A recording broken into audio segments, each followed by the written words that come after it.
Thank you very much for inviting me, and thank you to all of you for taking the time to listen to all this stuff. I'm very impressed with what the 500 startup guys have done, but you also have to remember that it's also a franchise, so we're all in sales.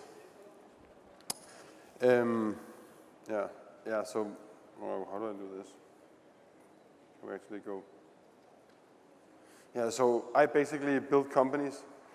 It's very easy because I also have 4 children, and building companies is nothing compared to having 4 children. I'm a creator and an inventor more than I'm an investor, because I actually tried the thing about investing, and it's extremely hard. It's much easier if you're fully involved, and because I came from advertising, that was the first company I did. I saw that being in the early process is not a problem. Of course, I'm coming back to the whole thing with an idea is nothing. But I'm also a guy who comes out of, I work out of passion.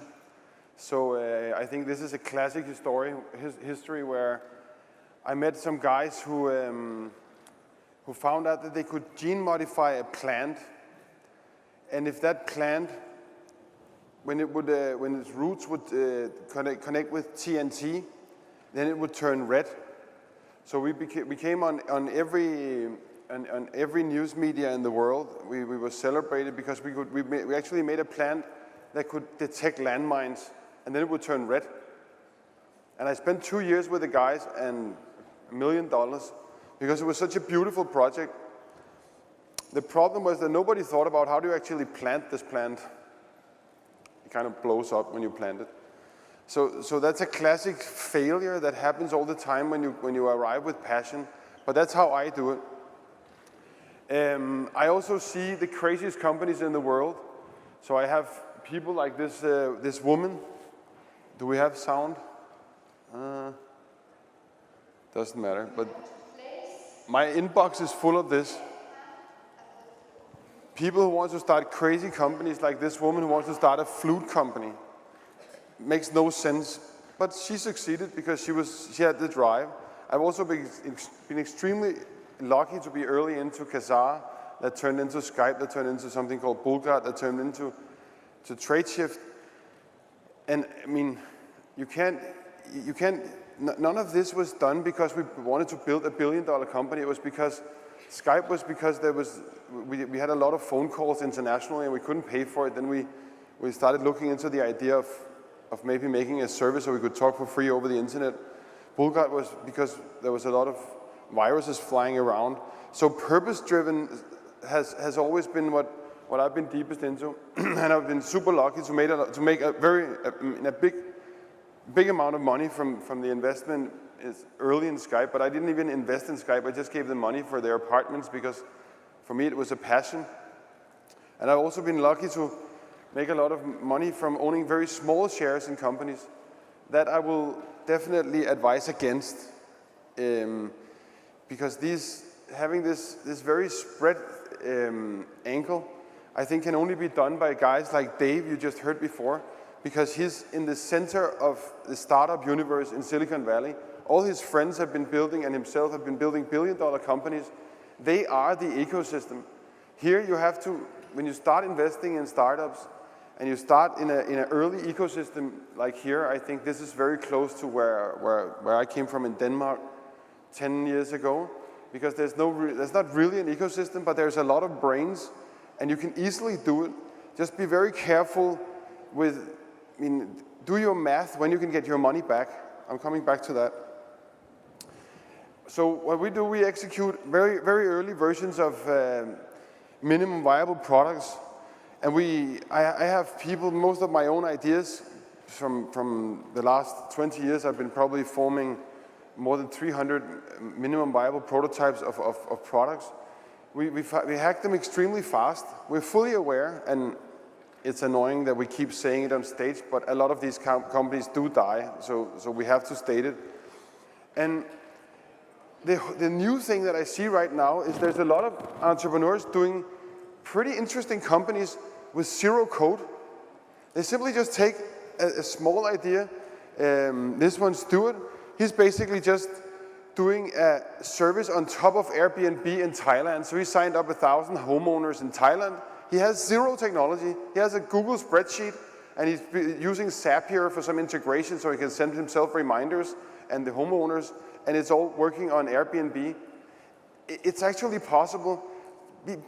Of course, some of you guys will have to do some deep tech, some really difficult stuff that takes years, but don't be shy to put a hack together that makes sense in the business. I mean, that makes business sense.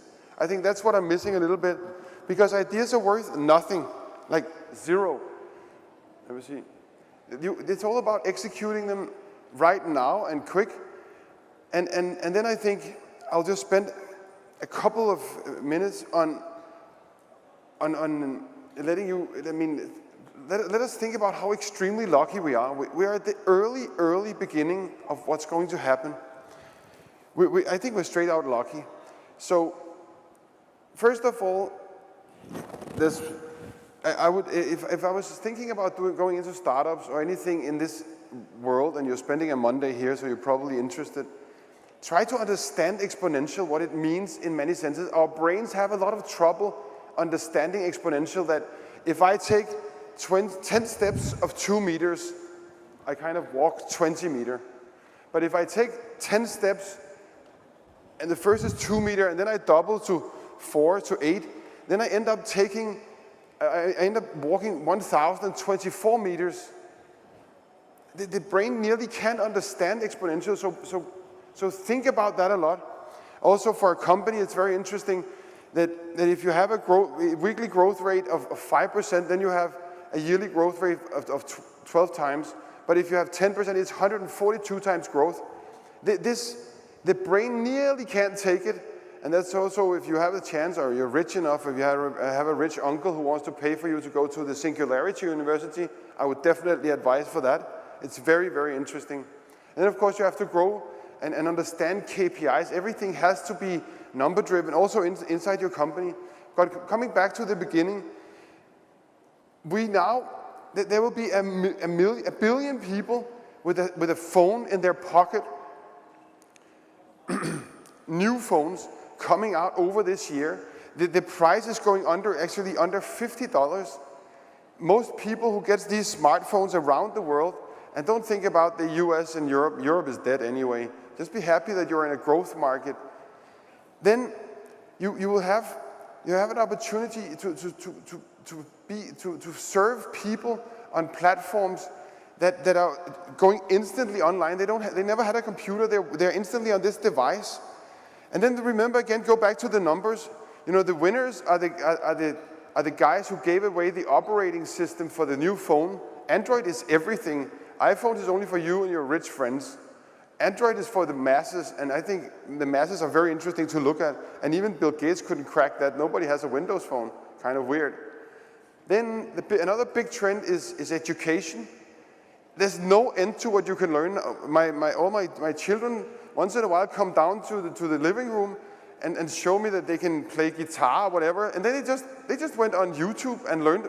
You can learn everything. And I think that's also something you have to put into your mindset when you start companies, you go into this. Then you have to think about the strange fact. It's natural for my children. They can't even understand what I say when I say that there's free storage and endless broadband. They just think it's totally normal that they're sucking up my fiber net to my home, because they're all having 2 or 3 devices running. They're sucking, they're downloading, they're watching TV. They're just using all my bandwidth in a fiber in my home. But that's natural to them. I mean, 10 years ago, we were very, very happy if we could come close to a fiber line. Then a very big thing that you all have to also at least play with if you want to be in this scene is the fact that music and books and maps are now digital. We're not folding a map anymore. It's kind of weird, even here in Turkey, when you see somebody standing with a map. I mean, it's from the last century. You have it on your phone, and it will tell you exactly where to go. Something else that you have to try to understand, and I'm voting a lot for the blockchain, is the fact that there's still a first edition of music, like there was back in the vinyl days. Now it'll just be a digital track. I would probably like to buy, because I'm old, I would like to buy the first version of, or distributed version of YouTube, of their latest song. But how can I do that when it only comes out online? That can be done via the blockchain. There will be many attempts and many ways of doing that. But if you can get that into your heads, how to have digital products and actually be able to sell the first edition, because you have to know it's the first edition. It's good food for thought.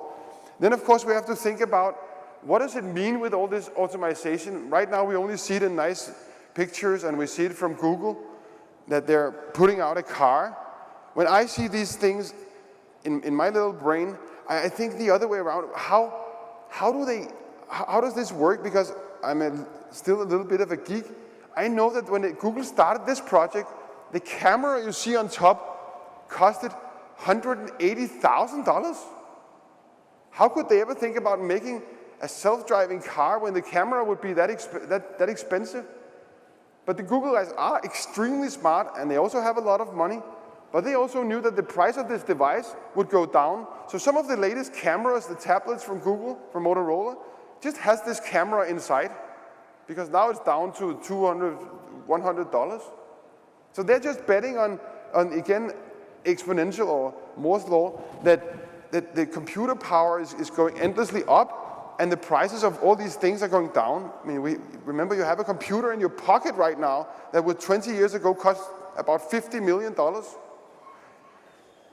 Then, of course, you have to think about this whole humans will be replaced thing, but more in the sense that there will be demonstrations.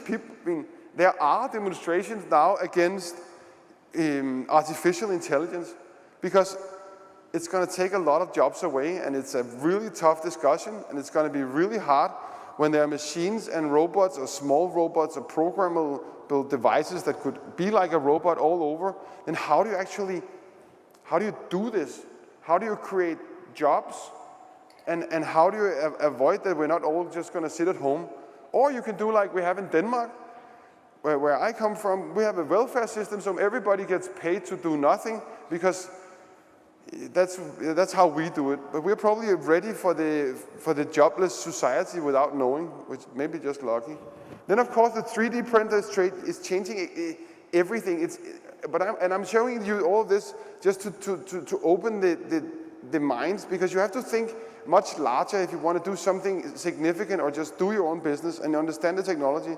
Of course, it's interesting that we can print everything, but what is the bigger impact if we can print something locally?